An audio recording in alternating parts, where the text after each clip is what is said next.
ദുഃഖറാന തിരുനാളിനോടനുബന്ധിച്ച്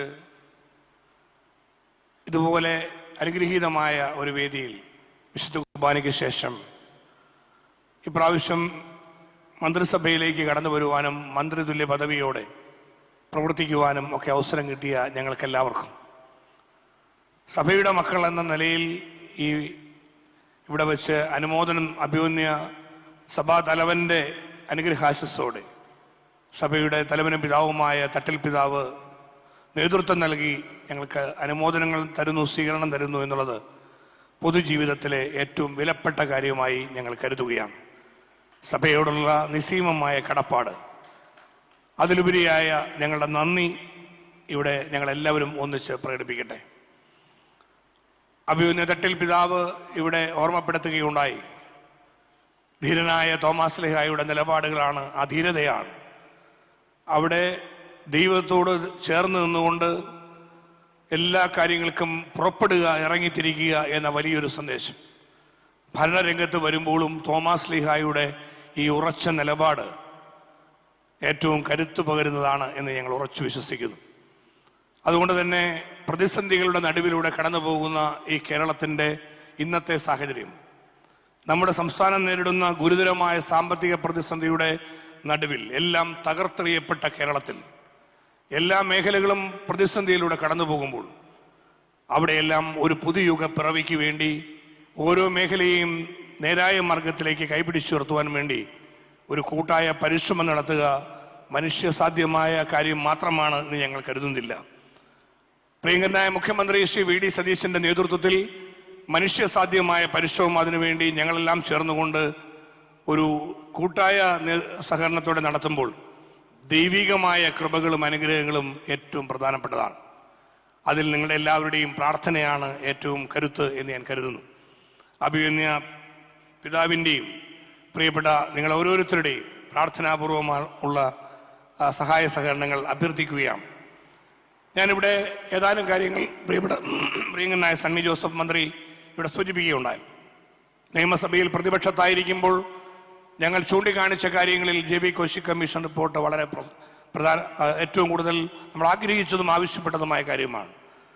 അതിൽ ആദ്യം തന്നെ ഗവൺമെന്റ്, മന്ത്രിസഭയും നിയമസഭയും ഒരേപോലെ തന്നെ ആ കാര്യത്തിൽ മുന്നോട്ട് വന്നതിൻ്റെ തെളിവാണ് പ്രിയപ്പെട്ട മുഖ്യമന്ത്രി നടത്തിയിട്ടുള്ള നിയമസഭയിലെ മറുപടി പ്രസംഗം. അതിലേക്കുള്ള തുടർ നടപടികൾ JB കമ്മീഷൻ കോശി റിപ്പോർട്ടിൽ നടപടികളിലേക്ക് കടക്കുന്നു എന്നുള്ളത് തീർച്ചയായിട്ടും അതിൻ്റെ തുടർ നടപടികൾക്കും ഞങ്ങൾ എല്ലാവരും അതിൻ്റെ പിന്നാലെ ഉണ്ടാവും. അതോടൊപ്പം തന്നെ നമ്മൾ നേരിടുന്ന പ്രശ്നങ്ങളിൽ വനം വന്യജീവി ആക്രമണം, കാർഷിക മേഖല നേരിടുന്ന പ്രശ്നങ്ങൾ, ഇതിനെയെല്ലാം അതിജീവിക്കുവാൻ കഴിയുന്ന വിധത്തിലുള്ള നടപടികൾ ഇന്നത്തെ ഗവൺമെന്റിന്റെ വലിയ കടമയായി തിരിച്ചറിയുന്നുണ്ട്. വിദ്യാഭ്യാസ രംഗത്തുള്ള നമ്മുടെ സംരക്ഷണം, ഇവിടെ വിദ്യാഭ്യാസ രംഗത്തും ആതുര ശുശ്രൂഷ രംഗത്തും വലിയ പ്രതിസന്ധികളെ നേരിടുമ്പോൾ അതിനെയെല്ലാം തരണം ചെയ്യുവാനും നമ്മുടെ സ്ഥാപനങ്ങൾക്ക് സംരക്ഷണം ലഭിക്കുവാനും കഴിയുന്ന വിധത്തിൽ സർക്കാരിൻ്റെ ഭാഗത്തു നിന്ന് ലഭിക്കേണ്ട പരിഗണനകൾ, അക്കാര്യങ്ങൾക്കെല്ലാം വേണ്ടി മന്ത്രിസഭയിലും നിയമസഭയിലും ഇടപെടാൻ കഴിയുന്ന നിരവധി ആളുകൾ സഭയുടെ തലത്തിൽ നിന്ന് ഉണ്ടാകുന്നു എന്നുള്ളത് ഏറ്റവും വലിയ കാര്യമായി മാറും എന്നതിൽ ഒരു സംശയമില്ല. ഞങ്ങളെല്ലാം ആ നിലയിലേക്ക് വളർത്തുന്നതിൽ നമ്മുടെ സഭ വലിയ പങ്കുവഹിച്ചിട്ടുണ്ട്. പ്രിയപ്പെട്ട മന്ത്രി സണ്ണി ജോസഫ് വിദ്യാലയങ്ങളിൽ കലാലയത്തിലും പഠിക്കുവാൻ അവസരം കിട്ടിയതിനെക്കുറിച്ച് പറയുകയുണ്ടായി. എന്നെ സംബന്ധിച്ചിടത്തോളം ഞാൻ ആദ്യം മത്സരിക്കുന്നത് 96-ലാണ്. 1996 വിദ്യാർത്ഥി രാഷ്ട്രീയത്തിന്റെ കാലത്ത് സ്ഥാനാർത്ഥിയായി Shri PJ Joseph sir party chairman എന്നതിൽ പ്രഖ്യാപിച്ചപ്പോൾ എനിക്ക് സത്യത്തിൽ രാഷ്ട്രീയത്തിൽ കിട്ടിയ അന്നത്തെ പിന്തുണയേക്കാൾ സഭയുടെ മകൻ എന്ന നിലയിൽ, ഞാൻ സൺഡേ സ്കൂളിൽ അന്ന് കടുത്തുരുത്തി പള്ളിയിൽ അധ്യാപകനായിരുന്നു. കടുത്തുരുത്തിയിലെ സഭയുടെ പാലാരൂപതയുടെയും KCYM സജീവ പ്രവർത്തകരായിരുന്നു. അതുകൊണ്ട് തന്നെ സഭയുടെ ഏറ്റവും പ്രിയപ്പെട്ട ഒരു മകൻ മത്സരരംഗത്ത് വന്നിരിക്കുന്നു. ത്രികോണ മത്സരമാണ്, വലിയ പ്രതിസന്ധിയുടെ മത്സരമായിരുന്നു. മുന്നണികൾക്കകത്ത് തന്നെ പ്രശ്നങ്ങളുടെ നടുവിലാണ് ഞാൻ ആദ്യം മത്സരരംഗത്ത് വരുന്നത്. അപ്പോൾ അന്ന് ആദ്യത്തെ ഇലക്ഷനിൽ തന്നെ 15,000-ലധികം വോട്ടിന്റെ ഭൂരിപക്ഷത്തിൽ അവിടെ കടുത്തുരുത്തി മണ്ഡലത്തിൽ വിജയം കിട്ടി എന്ന് പറയുന്നത് സഭയുടെ ശക്തമായ പിന്തുണയിലൂടെയാണ് എന്നുള്ളതിൽ ഒരു സംശയമില്ല. അതിൽ ആദ്യം തന്നെ നന്ദിപൂർവ്വം ഓർക്കുകയാണ്. അവിടെ നിന്ന് മുന്നോട്ടുള്ള പ്രയാണത്തിൽ 6 ടേം MLA ആയി വിജയിച്ചു വരുവാൻ, 2 മുന്നണിയിൽ നിന്ന് വിജയിച്ചു വരുവാൻ അവസരം ലഭിച്ചത് തീർച്ചയായും ഈ വലിയ സഭാ പിന്തുണ കൊണ്ടുകൂടിയാണ് എന്നതിൽ സംശയമില്ല. വിദ്യാർത്ഥി രാഷ്ട്രീയത്തിൽ ഇറങ്ങുന്നതിന് മുമ്പ് മിഷൻ ലീഗിലും സൺഡേ സ്കൂളിലും ആക്റ്റീവായി എന്നുള്ളത് എൻ്റെ ജീവിതത്തിൽ എന്നും അനുഗ്രഹമായ കാര്യമാണ്. അതുകൊണ്ട് സഭയോടാണ്, പാർട്ടിയോടും അതുപോലെ തന്നെ മുന്നണിയോടും എല്ലാം കടപ്പാടും നന്ദിയുണ്ട്.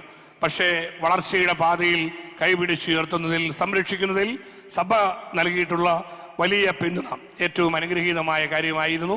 സഭയോടുള്ള കടപ്പാട് ജീവിതത്തിലുടനീളം കാത്തു സൂക്ഷിച്ചുകൊണ്ട് മുന്നോട്ട് പോകുവാൻ ഞങ്ങൾ അടക്കം പ്രതിജ്ഞാബദ്ധമാണ് എന്നുകൂടി അറിയിക്കുന്നു. കുറിപ്പ് നിങ്ങൾക്ക് മനസ്സിലായിട്ടുണ്ട്. അതുകൊണ്ട് ഞാൻ വകുപ്പിലേക്ക് കടക്കുന്നില്ല. ഇവിടെ വകുപ്പ് സണ്ണി ജോസഫിയുടെ കൂടി അത് കരണ്ടിന്റെ കാര്യം പറഞ്ഞു. ഞാൻ വെള്ളത്തിലാണ്. ജലവകുപ്പ് ആളുകളെ എങ്ങനെ ഈ മേഖലയിൽ രക്ഷിക്കും എന്ന കാരണം അതുപോലെ കുഴച്ചിൽ കിടക്കുകയാണ്. ഇപ്പോൾ ഞാൻ ഇന്നലെ വടവാതൂർ സെമിനാരിൽ വൈകിട്ട് സെന്റ് തോമസ് ബീച്ചിൽ പോയി ചെന്നപ്പോൾ ആദ്യത്തെ നിവേദനം അവിടെ മുടങ്ങാതെ വെള്ളം കിട്ടണം, പലപ്പോഴും കിട്ടുന്നില്ല എന്നുള്ളതാണ്. അത് കഴിഞ്ഞ് കടുത്തുരുത്തി ദേറാവയിൽ വന്നു. ദേറായിൽ വന്നപ്പോൾ അടുത്ത നിവേദനം ആ ഭാഗത്തേക്ക് വെള്ളം കിട്ടുന്നില്ല, അതിനുള്ള വഴി ഉണ്ടാക്കണം എന്നുള്ളതാണ്. ഇവിടെ ഞാൻ ആദ്യം പ്രതീക്ഷിച്ചത് ഇവിടെ കൊച്ചിയിലാകെ പ്രശ്നമാണ്, വെള്ളത്തിന്റെ വലിയ പ്രതിസന്ധിയും ബുദ്ധിമുട്ടുമാണ്. പക്ഷെ കുർബാന ആയതുകൊണ്ട് നിവേദനം വന്നിട്ടില്ല. തിരിച്ചു പോകുന്ന വഴിയിൽ നിവേദനം കിട്ടുമെന്ന് ഉറപ്പാണ്. അപ്പൊ ഇങ്ങനെ ഉള്ള വലിയൊരു പ്രശ്നത്തെ പരിഹരിക്കാൻ വേണ്ടി പിന്നെ ഭവന നിർമ്മാണം, വീടില്ലാത്ത, അത് നമുക്ക് ഒത്തിരി ആവശ്യമുള്ള മറ്റൊരു കാര്യമാണ്.